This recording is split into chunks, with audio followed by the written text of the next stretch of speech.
السلام علیکم ورحمۃ اللہ وبرکاتہ۔ کیسے ہیں آپ سب؟ امید کرتی ہوں آپ سب خیریت سے ہوں گے۔ آج ہم بات کریں گے حقوق اولاد۔ اللہ تعالیٰ نے انسان کو بے شمار نعمتوں سے نوازا ہے۔ انہی نعمتوں میں سے ایک نعمت اولاد بھی ہے، اور اولاد کو بڑی خوش بختی سمجھا جاتا ہے، مگر اولاد کا نیک ہونا بہت ضروری ہے، کیونکہ نیک اولاد والدین کی زندگی کا بڑا قیمتی سرمایہ ہے۔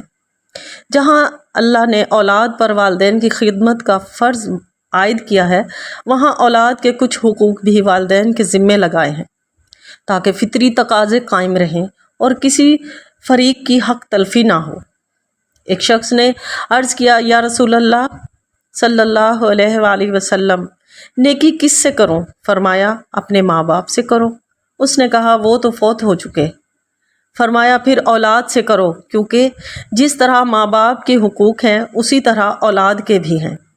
تو حقوق ہیں، اور اولاد کے حقوق میں سے ایک یہ ہے کہ اس کی بدخوئی کی وجہ سے ضروری نہیں کہ اسے آنکھ ہی کیا جائے، اور فرمایا کہ خدا رحمت کرے اس باپ پر جو اپنے بیٹے کو نافرمانی کی راہ پر نہیں چلنے دیتا۔ نبی اکرم صلی اللہ علیہ وآلہ وسلم نے فرمایا، اچھی تعلیم و تربیت سے زیادہ ایک باپ کا اپنی اولاد کے لیے کوئی عطیہ نہیں ہے۔ علم وہ دولت ہے کہ جس سے انسان کی صلاحیتیں اجاگر ہوتی ہیں، لہٰذا والدین پر فرض ہے کہ وہ خود علم حاصل کریں اور اپنی اولاد کو بھی دولت علم سے مالا مال کریں۔ یہ جو قیدی پڑھے لکھے ہیں وہ مسلمانوں کے 10 بچوں کو لکھنا پڑھنا سکھا دیں تو انہیں آزاد کر دیا جائے گا۔ تعلیم و تربیت پر خاص طور پر توجہ کریں اور تربیت کا دھیان رکھیں، کیونکہ بچے سادہ ورق کی مانند ہوتے ہیں۔ سادہ کاغذ پر جو نقش و نگار بنائے جائیں وہ بن جاتے ہیں، اور بچیوں کا سب سے پہلا مدرسہ ماں کی گود ہے۔ اس لیے ماں کی تعلیم و تربیت کا بچوں پر بہت گہرا اثر ہوتا ہے۔ لہٰذا ہر ماں کا فرض منصبی ہے کہ بچوں کو اسلامی تہذیب و تمدن کے سانچے میں ڈھال کر ان کی بہترین تربیت کرے۔ اگر ماں اپنے اس فرض کو ادا نہ کرے گی تو گناہ گار ہوگی۔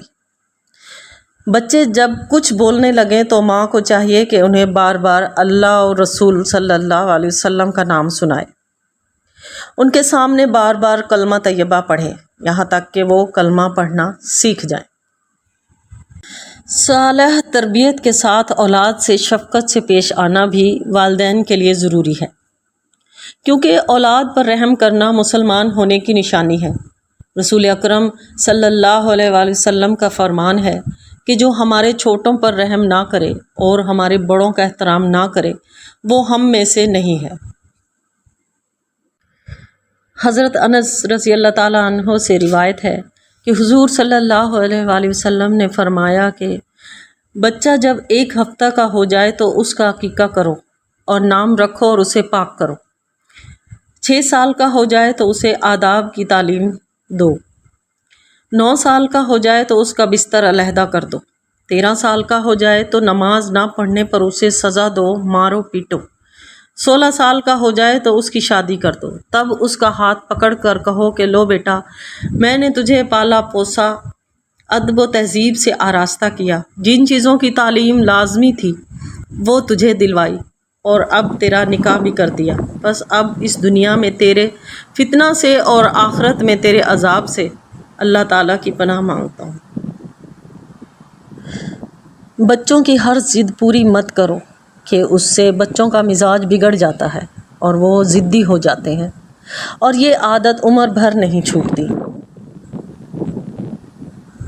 ملتے ہیں اگلی ویڈیو میں، تب تک کے لیے اجازت دیجیے، دعاؤں میں یاد رکھیے۔ اللہ حافظ۔